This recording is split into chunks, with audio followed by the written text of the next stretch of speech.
He marched into the federal courthouse the way he's walked into every awards show for 25 years.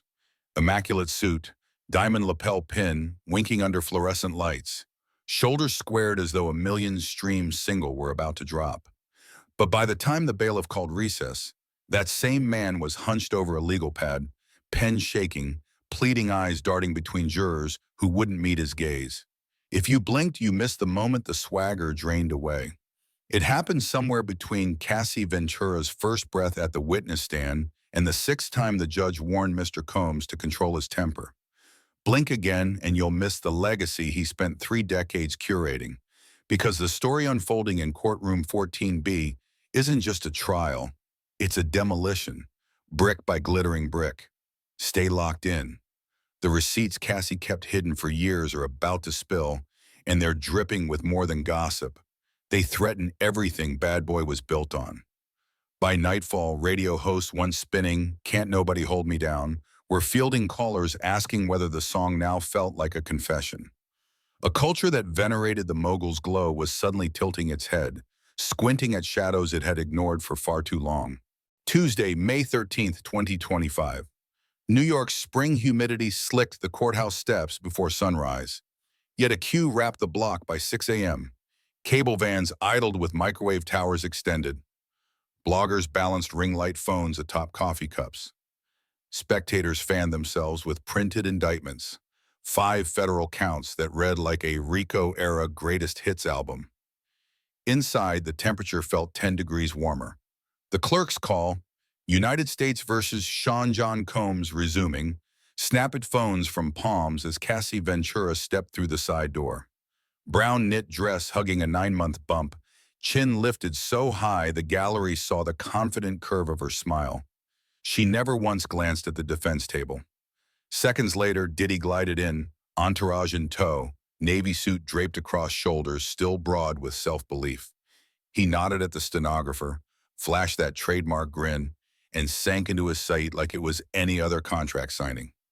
For a moment, the room forgot who might win, until Cassie placed her hand on the Bible and the air thickened, heavy enough to taste.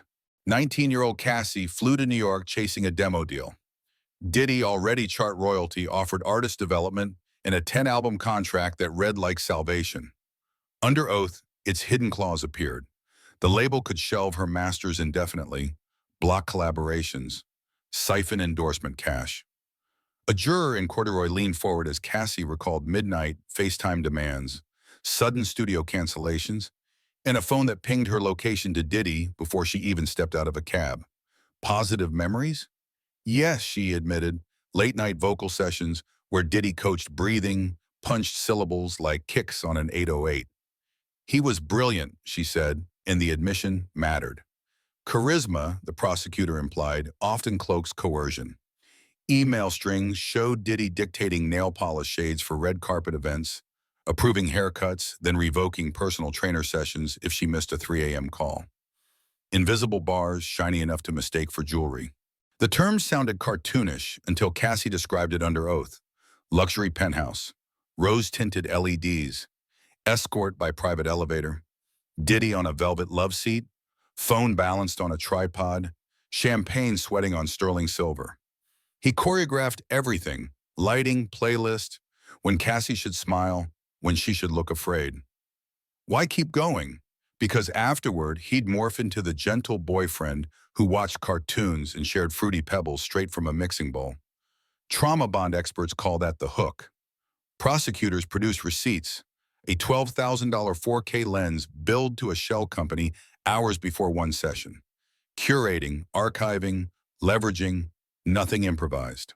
The public knew the 2016 hallway lunge, but Cassie said it was mild compared to Miami in 2012, Ibiza in 2014, and, most shocking, the Four Seasons 2 blocks from the current courthouse. Post-Grammy after-party, a Sony exec praised her EP. Diddy's fingers dug crescents into her arm while the cameras rolled. In the lobby, he told a bellhop, "My fiancé's shoes are killing her," then dragged her into an elevator. Suite 1803 became a cell. A Dom Perignon bottle barely missed her skull. A minibar ripped off its hinges. A sofa jammed against the door. 48 hours later, bruised and starving, She fled, after photographing every injury. 6 shaky images now pierce courtroom monitors. Purple blooms on forearms, a lip split like fine silk, red fingerprints circling her neck. Gasps echoed. Diddy scribbled frantic notes his lawyer struggled to read. Prosecutors wheeled in screenshots. I'm sorry about last night. You know how I get when I drink. NDA tomorrow. 2 million. Clean break. Silence. Forever. You're my oxygen. Don't make me prove how long you last without me. Metadata pinned each message to Diddy's own handset. Cassie had forwarded copies to a dormant Gmail, Hula Hoop 88, her digital Roach Motel. Receipts check in, they don't check out. Then the bombshell audio captured on a fitness watch. Spoil my name and I'll wipe your family tree off the map. Diddy exploded. Context matters, he barked, lunging to his feet. 3 lawyers restrained him. The judge's gavel cracked. Another outburst, she said, and U.S. Marshals will escort you out. Recess, 20 minutes that reshaped the internet. Headshot, Diddy meltdown hit #1 worldwide in 11 minutes.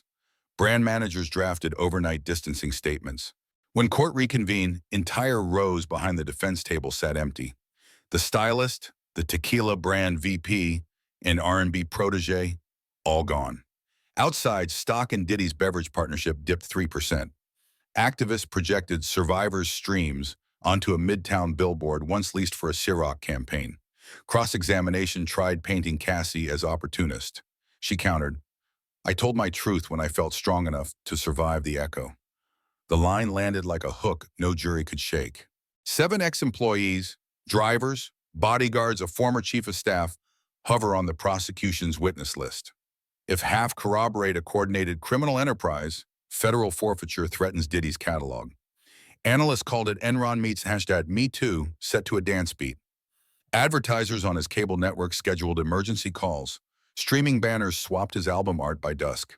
Bailiffs cleared the gallery, leaving Diddy slumped alone, palm masking his face in fluorescent glare.